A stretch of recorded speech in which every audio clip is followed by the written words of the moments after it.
హరి ఓం. అందరికీ నమస్కారం. శ్రీరాముడు, ఆ పేరులోనే ఉంది సౌందర్యం. రామ అంటే అందమైన అని కదా. పేరుకు తగ్గట్టే రాముడు కేవలం బాహ్య సౌందర్యమే కాకుండా అధికమైన అంతఃసౌందర్యం కలవాడు. అంతఃసౌందర్యం జ్ఞానం వల్ల కలుగుతుంది. జ్ఞానం శాంతి స్థాపనకి దోహదం చేస్తుంది. శాంతి ఎక్కడైతే ప్రకాశిస్తూ ఉంటుందో అక్కడ అలౌకికమైన ప్రేమ అనంతమవుతుంది. అటువంటి ప్రేమ అంతా ఒక చోటికి చేరి మూర్తీభవిస్తే అది రాముడు. అంటే విశ్వంలో ఉన్న ప్రేమకి ఒక ఆకారం వస్తే అది రాముడు అన్నమాట. అశ్వమేధం మొదలైన మహాయజ్ఞాలు చేసినవాడు దశరథుడు. దశ ఇంద్రియాలని అదుపులో పెట్టుకున్నవాడు. అటువంటి దశరథుడికి మోక్షస్వరూపిణి అయినా, సత్వగుణ సంపన్నురాలైన, మహాపతివ్రత అయిన కౌసల్యకి తప్పో యజ్ఞ ఫలంగా ఉదయించినవాడు శ్రీరాముడు.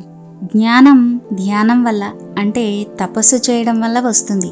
శ్రీరాముడు ఒక్క తపస్సు కాదు, రుజువర్తనం, సత్యవాక్ పరిపాలనం, వేదశాస్త్రాల అధ్యయనం, శాంత స్వభావం కలిగి ఉండడం, ఇంద్రియాల్ని అదుపు చెయ్యడం, దాన ధర్మాల్ని ఆచరించడం, యజ్ఞాది కర్మల్ని నిర్వహించడం వంటి ఎన్నో తపస్సుల్ని తన జీవితకాలం అంతా ఆచరిస్తూనే ఉన్నాడు. ఆ తపస్సుల్ని ఆచరించడం వలన కలిగిన ప్రేమని అనేక విధాలుగా శ్రీరాముడు లోకంపైన చూపించాడు. ముందుగా శ్రీరాముడు తన కన్నవారిని అమితంగా ప్రేమించాడు. తాటక, మారీచ, సుబాహాది మహారాక్షసుల్ని చంపేటంతగా ఎదిగిన తల్లిదండ్రుల సేవ మానలేదు. వారికి ఎన్నడూ ఎదురు చెప్పి ఎరగడు. అనుక్షణం వారి యోగక్షేమాలను గురించి, అందులోనూ వృద్ధుడైన తండ్రి గురించి ఎక్కువగా ఆరాటపడ్డాడు. అందుకే తండ్రి మాట జవదాటలేదు. సవతి తల్లిని కూడా కొంచెమైనా బాధ పెట్టలేదు.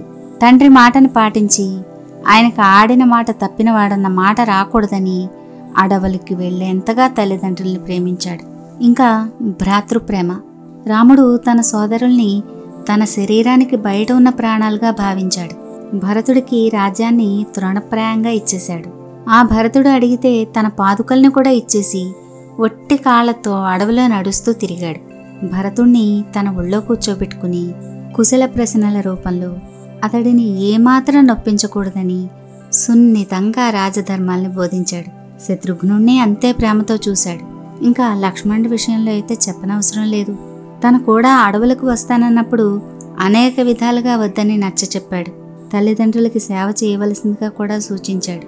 కానీ లక్ష్మణుడు రాముడి మాటలకి వినయంతో తగిన సమాధానాలిచ్చి ఒప్పించాడు. రావణుడితో యుద్ధ సమయంలో కూడా ఇంద్రజిత్తు ప్రయోగించిన బాణాల వల్ల మూర్చిపోయిన లక్ష్మణుని చూసి చాలా శోకించాడు రాముడు. లక్ష్మణుడు చచ్చిపోతే తాను బ్రతికి ఉండడం అసాధ్యమని విలపించాడు. అప్పటి అతడి దుఃఖం చూసి అతడి చుట్టూ ఉన్న వానరులందరూ దుఃఖించారంటే లక్ష్మణుడి కోసం అతడు ఎంతగా ఏడ్చాడో తెలుస్తోంది కదా. సోదరుడు లేకపోతే తాను బ్రతకను అనేంతటిది అతడి భ్రాతృప్రేమ. ఇంకా ప్రజలపై రాముడు చూపించిన ప్రేమ అనితర సాధ్యం. యువరాజు కాకముందే ఏ పదవి లేకపోయినా ప్రజల అభివృద్ధి కోసం పాటుపడేవాడు. ప్రజల సంతాపాన్ని పోగొట్టేవాడు. రాజ్యంలో వీధుల్లో వెళుతూ ఉన్నప్పుడు ఎవ్వరు ఎదురైనా సరే పలకరించి వారి యోగక్షేమాల్ని అడిగి తెలుసుకుని వారి సమస్యలకి తక్షణ పరిష్కారం చూపించేవాడు. ఆ ప్రజల కోసమే కదా తన ప్రాణం కన్నా ఎక్కువైన సీతను కూడా వదులుకున్నాడు. ప్రజాక్షేమమే ముఖ్యమని భావించాడు. ప్రజారక్షణే కర్తవ్యంగా జీవించాడు. కాబట్టే అతడు కేవలం ఒక రాజకుమారుడిగా ఉన్నప్పుడే, యువరాజుగాను రాజుగాను కాకముందే ప్రజలలో ఎవరైనా ఒకవేళ శ్రీరాముని చూడకపోయినా, ఆయన దృష్టిలో పడకపోయినా అతడు తనని తాను ఒక దురదృష్టవంతునిగా భావించుకుంటూ తనని తాను నిందించుకునేవాడు. ఇది శ్రీరాముడిపై ప్రజలకు ఉన్న అభిమానం. ఆ శ్రీరామచంద్రుణ్ణి, ఆ రఘురాముణ్ణి తల్లిదండ్రులే కాదు ప్రజలు కూడా రామ, రామభద్ర, రామచంద్ర, దేవా, రఘునాథ అని ముద్దుమురిపాలతో పిలుస్తూ ఉండేవారంటేనే తెలుస్తోంది కదా ఆబాలగోపాలానికి రాముడంటే ఎంత ప్రేమో. రాముడు అడవులకు వెళ్ళేటప్పుడు అయోధ్యలో ఉన్న ప్రజలందరూ అతడిని వదల్లేక రాముడు ఎక్కడుంటే అదే తమ రాజ్యం అంటూ అతడు కూడా వెళ్ళారు. చివరికి రాముడు వారికి నచ్చ చెప్పి ఇంకా కుదరక ప్రజలు అడవుల్లో కష్టపడకూడదని వారు అలసిపోయి నిద్రిస్తున్నప్పుడు వారికి నిద్రాభంగం కాకూడదని చప్పుడు కాకుండా మెల్లగా లేచి సుమంత్రుడు, సీత, లక్ష్మణులతో ఆ ప్రదేశాన్ని దాటాడు. లేకపోతే ప్రజలు రాముణ్ణి వదిలి ఉండేవారా? రాముడికి పూర్వం తర్వాత కూడా ఎంతోమంది రాజులు పరిపాలించారు. కానీ ఇప్పటికీ రామరాజ్యాన్నే కదా కోరుకుంటాం. ఇంకా శ్రీరాముడికి తన గురువు పట్ల ప్రేమ భక్తి గౌరవాలతోనూ వినయంతోనూ కూడినది. దశరథుడు విశ్వామిత్రుని వెంట రాముణ్ణి పంపించనన్నప్పుడు గురువైన వశిష్ఠుడు చెబితే వెంటనే దశరథుడు ఒప్పుకొని రామలక్ష్మణులను పంపించాడు. తాటకని సంహరించమన్నప్పుడు విశ్వామిత్ర మహర్షికి నమస్కరించి, గురువర్య, ఈ విశ్వామిత్రుల మాటల్ని తూచా తప్పకుండా పాటించమని నా తండ్రి గారి ఆజ్ఞ. బ్రహ్మవాదులైన మీ ఆనతిని శిరసావహించి నిస్సంశయంగా తాటకను వధిస్తానన్నాడు. అంతేకాదు, తాను రాజకుమారుణ్ణన్న గర్వం కించిత్తు కూడా లేకుండా విశ్వామిత్ర మహర్షి పాదాలు ఒత్తి సేవలు చేశాడు. రాజయ్యాక కూడా గురువైన విశ్వామిత్రుడి ఆజ్ఞ మీరలేదు. అతడికి బాధ కలిగించేలా ఒక్కసారి కూడా ఎదురు సమాధానం చెప్పలేదు. ఆయన బాధపడే పనులు చెయ్యలేదు. ఇంకా మిత్రప్రేమ. గుహుడు, సుగ్రీవుడు శ్రీరాముడి మిత్రులు. రాముడు అడవులకు బయలుదేరి వెళుతున్నప్పుడు శృంగిబేరపురం అనే ప్రదేశానికి అధిపతి బోయరాజు, శ్రీరాముడికి భక్తుడు, ఆత్మీయుడు, మిత్రుడు, ఉత్తమ పరిపాలకుడిగా పేరు పొందినవాడు అయిన గుహుడు తన కోసం రావడం దూరం నుంచే చూసి ఎదురు వెళ్ళి కౌగిలించుకుని గుహుడు తాను వారికి చేసిన ఏర్పాట్లను గురించి చెబితే, మిత్రమా, కాలినడకన ఇంత దూరం వచ్చి స్నేహ సద్భావాన్ని చూపించావు. నువ్వు చూపిన ఆదరాభిమానాలే నాకు సత్కారాలు అన్నాడు. అతడు, అతడి బంధువులు, ప్రజలు, మిత్రులు వనసంపదల క్షేమాన్ని తెలుసుకున్నాడు. శ్రీరాముడిపై గుహుడికి ఎంతటి స్నేహభావం అంటే కటిక నేలపైన పడుకున్న సీతారాములను చూసి గుహుడు చాలా దుఃఖించాడు. అంతటిది వారి స్నేహబంధం. ఇంకా సుగ్రీవుడి విషయంలో అయితే అతడితో అగ్నిసాక్షిగా స్నేహం చేశాడు. అతడి బాధని తన బాధగా భావించాడు. అతడికి తన బల పరాక్రమాలపైన నమ్మకం కలిగించేందుకు గాను అతడు అడిగినట్లుగా దుందుభి అనే రాక్షసుడి కళేబరాన్ని కాలి బొటనవేలితో ఎత్తి పైకి కిందికి ఆడించి 10 ఆమడల దూరంలో పడేటట్లుగా విసిరాడు. ఆ బొటనవేలితోనే 7 సాలవృక్షాలపైకి బాణాన్ని వేస్తే అది ఆ సాలవృక్షాల కాండాలలో నుంచి దూసుకుపోయి కొండలలోకి చొచ్చుకుపోయి భూమిని పగలగొట్టుకుని మళ్లీ పైకి వచ్చి రాముడి అమ్ముల పొదిలోకి చేరింది. మిత్రుడైన సుగ్రీవుడి కోసం ఎదుట పడి యుద్ధం చేస్తే ఎదుటివారి శక్తిని లాగేసుకునే కాంచనమాలని ధరించిన వానరుడైన వాలిని చంపాడు. రాజ్యం పొందిన సుగ్రీవుడు సీతని వెతకడంలో ఆలస్యం చేసినా స్నేహధర్మంతో సుగ్రీవుని ఆలింగనం చేసుకున్నాడే తప్ప నిందించలేదు. సీతాదేవి కోసం వానరులతో సముద్రం దాటి లంకానగరాన్ని ముట్టడించినప్పుడు మొదటిసారి రావణుణ్ణి చూసిన సుగ్రీవుడు పట్టరాని కోపంతో ఒక్క ఊపున సువేల పర్వత శిఖరం నుండి రావణుడున్న ప్రాకార గోపురం మీదకి దూకి అతడి కిరీటాన్ని తన్ని భీకరంగా యుద్ధం చేసి రావణుడు అలసిపోయి మాయా యుద్ధానికి దిగితే ఆకాశంలోకి ఎగిరి రాముడి పక్కన వాలినప్పుడు రాముడు సుగ్రీవుని కౌగిలించుకుని, సుగ్రీవా, నువ్వు రాజువై ఉండి ఇలాంటి అపాయకరమైన పనిని తొందరపాటుతో చేయకూడదు. మేమందరము చాలా కలత చెందాము. నీకు అపాయం జరిగి ఉంటే మేమందరము ఏమయ్యేవాళ్ళం అని మందలించాడు. అంతటి ప్రేమ సుగ్రీవుడి పట్ల రాముడికుంది. తనతో పాటు రావణుడితో యుద్ధానికి వచ్చిన వానరుల పట్ల కూడా రాముడికి అమితమైన ప్రేమ. యుద్ధానికి బయలుదేరేటప్పుడు కూడా వారి గురించి ఆలోచించి ఫల జల సమృద్ధి కలిగిన దారిలోనే ప్రయాణించాడు. అంతేకాకుండా యుద్ధం అయిపోయాక అక్కడికి వచ్చిన దేవతలలో ఇంద్రుడు రాముణ్ణి శ్లాఘించి ఏదైనా వరం కోరుకోమంటే తన కోసం యుద్ధంలో మరణించిన వానర భల్లూకాది వీరులందరినీ తిరిగి బ్రతికించమని కోరాడు. వారు బ్రతికి లేస్తే సంతోషించాడు, కానీ తన కోసం ఏ వరమూ కోరుకోలేదు. తన కోసం ఏ ఒక్కరూ కూడా మరణించారనే దుఃఖం వారికి కలగకుండా చేశాడు. ఇంకా ప్రత్యేకంగా చెప్పుకోవలసినది రాముడికి సీత మీద ఉన్న ప్రేమను గురించి. లోకంలో ఏ చక్కని జంటని చూసినా సీతారాముల్లాగా ఉన్నారనడం పరిపాటే కదా. ఏ వయసు వచ్చిన కన్య అయినా తనకి రాముడిలాంటి భర్త రావాలనుకుంటుంది. దీనికి కారణాలు చాలా ఉన్నాయి. రాముడు ప్రేమించి పెళ్లి చేసుకోలేదు, కానీ వరసల్కంగా పరాక్రమాన్ని ప్రదర్శించి చేసుకున్నాడు. బలిష్ఠులు, దీర్ఘకాయులు అయిన 5,000 మంది పురుషులు 8 చక్రాలున్న శకటం పైన శివధనస్సు ఉన్న పేటికని ఎంతో శ్రమపడి కష్టపడి లాగుతూ తీసుకువస్తే అప్పటి వరకు మహావీరులైన రాజులు గాని, సమస్త దేవతలు గాని, అసురులు గాని, రాక్షసులు గాని, అగ్రశ్రేణికి చెందిన గంధర్వులు, యక్షులు, కిన్నరులు, నాగులు గాని ఎక్కుపెట్టలేకపోయినా ఆ శివధనుసుని అవలీలగా ఎత్తి వింటి నారిని సంధించి ఆ కర్ణాంతం లాగేసరికి పెళ్ళున విరిగిపోయినా ఆ శివధనుర్భంగ ధ్వనికి అందరూ మూర్చిపోయినా రాముడు, లక్ష్మణుడు, విశ్వామిత్రుడు, జనక మహారాజు మూర్చిపోలేదు. అంతటి శక్తితో, బలపరాక్రమాలతో అందరినీ మెప్పించి మరీ పెళ్లి చేసుకున్నాడు సీతని. నిర్మల మనస్కుడైన శ్రీరాముని మనసులో సీతే నిండి ఉంది. సీత మనసులో కూడా సర్వదా శ్రీరాముని రూపమే నిలిచి ఉంది.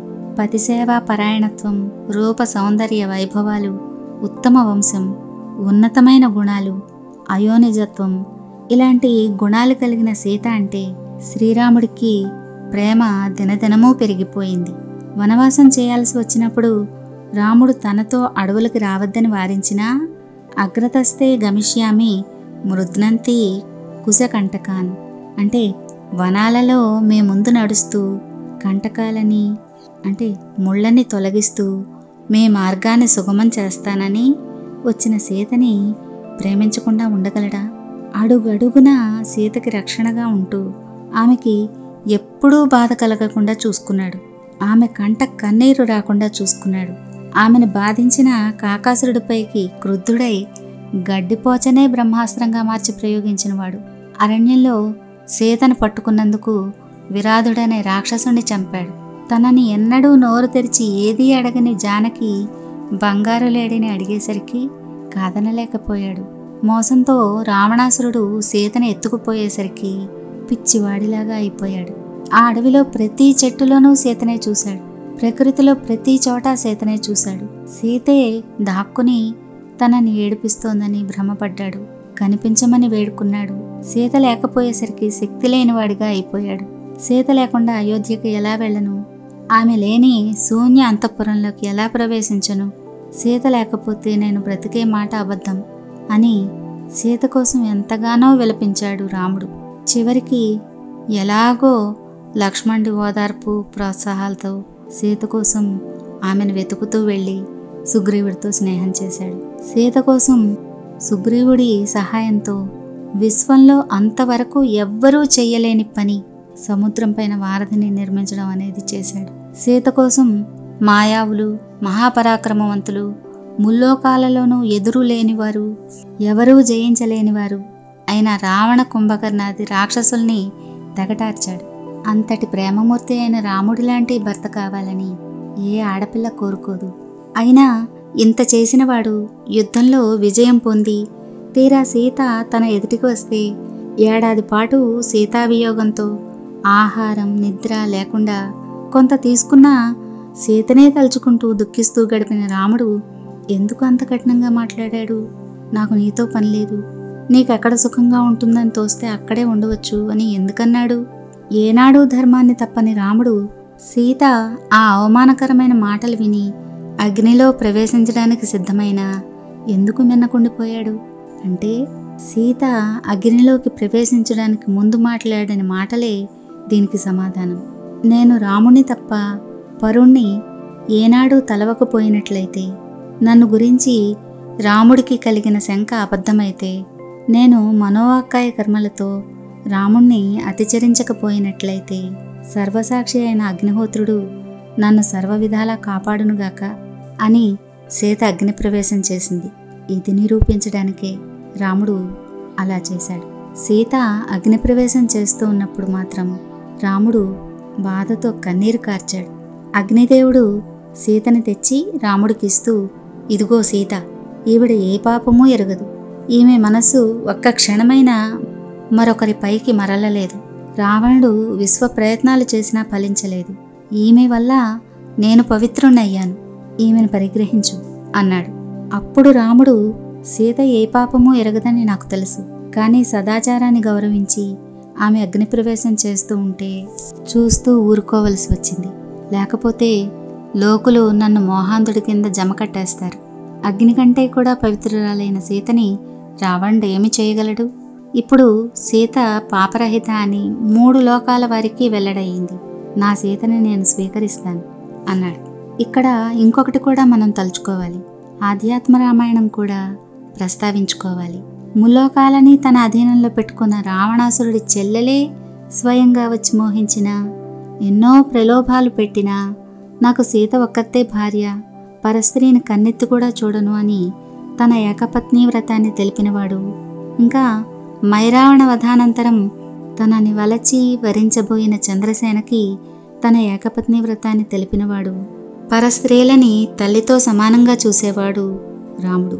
ఆధ్యాత్మిక కోణంలో అయితే రావణుడు వస్తాడు, సీతని అపహరించుకుపోతాడు అనే సమయంలో రావణుడి అంతానికి కారణమవుతాను అని శపథం చేసిన వేదవతి సీత స్థానంలో ఉండి సీతని అగ్నిదేవుడి వద్దకి పంపించిందట. పరస్త్రీని చూడని వాడు సీత స్థానంలో ఉన్న వేదవతిని మాత్రం ఎలా చూస్తాడు, ఎలా స్వీకరిస్తాడు? అందుకే అగ్నిదేవుడి వద్ద దాచిన తన సీతని అగ్ని తెచ్చి ఇస్తే స్వీకరించాడు గాని వేదవతిని స్వీకరించలేదు. పరస్త్రీలని తల్లితో సమానంగా గౌరవంగా చూసేవాడు రాముడు. ఇది అర్థం చేసుకొని వాళ్ళకి రాముడు సీతతో అగ్నిప్రవేశం చేయించాడని మాత్రమే కనిపిస్తుంది. దానిలో ఉన్న పరమార్థాన్ని వాళ్ళు గ్రహించలేరు. తనకున్నంత గౌరవం తన భార్య సీతకి కూడా దక్కాలనుకున్నాడు. రాముడికి తెలుసు అగ్ని సీతని ఏమీ చెయ్యలేదని. కానీ రామావతారం భార్యతో సుఖంగా గడపడానికి కాదు కదా, లోకకంటకులైన లక్షలాది రాక్షసుల్ని సంహరించడానికి, లోకంలో వారి ద్వారా చెలరేగిన అధర్మాన్ని రూపుమాపి ధర్మాన్ని నెలకొల్పడానికి, మానవులు ఎలా జీవించాలో నేర్పడానికి, ప్రజాక్షేమం కోసం, లోకహితం కోసం రామరాజ్యాన్ని స్థాపించడానికి ఈ రామావతారం. అందుకే తన అవతార లక్ష్యం కోసం, ధర్మం కోసం తన ప్రాణం కన్నా మిన్నైన సీతనే వదిలిపెట్టి రాముడు తరువాత తన జీవితాన్నంతా జీవోత్సవంలా గడపవలసి వచ్చింది. ఆ ప్రజాక్షేమం కోసమే అశ్వమేధ యాగం చేయాల్సి వచ్చినప్పుడు సీత రూపాన్ని బంగారంతో చేయించి పక్కన పెట్టుకుని చేశాడు, కానీ మళ్ళీ పెళ్లి చేసుకోలేదు. ఇది సీతాదేవి మీద శ్రీరాముడికున్న ప్రేమ. తన అవతార లక్ష్యాన్ని పూర్తి చేసి సీత తన అసలు రూపంతో లక్ష్మిగా వైకుంఠానికి వెళ్ళిపోయింది. కానీ రాముడు సీతావియోగం అనే మహాదుఖాన్ని భరిస్తూనే లోకంలో రామరాజ్యాన్ని స్థాపించి లోకులు సుఖశాంతులతో ధర్మమూర్తులై జితేంద్రియులై సన్మార్గవర్తనులయ్యే వరకు అవతారం చాలించలేదు. అంటే సీతనే కాకుండా తన కర్తవ్యాన్ని కూడా ఎంతగా ప్రేమించాడో తెలుస్తోంది కదా. ఇది రాముడికి ప్రజలపై ఉండే ప్రేమ. అందుకే ఇప్పటికీ ప్రజలు రామరాజ్యం కావాలనే అనుకుంటారు. ఆ రామరాజ్యం కోసమే ఎదురు చూస్తారు. అయినా ఎంతగా చెప్పినా ఆ శ్రీరామ ప్రేమ గురించి ఇంకా ఎంతో మిగిలే ఉంటుంది. ఎంత చెప్పినా తనివి తీరదు. ఇంతటి ప్రేమమూర్తి అయిన ఆ శ్రీరామచంద్రుడికి జయజయలు పలుకుదాం. జై శ్రీరామ్, జై శ్రీరామ్, జై శ్రీరామ్.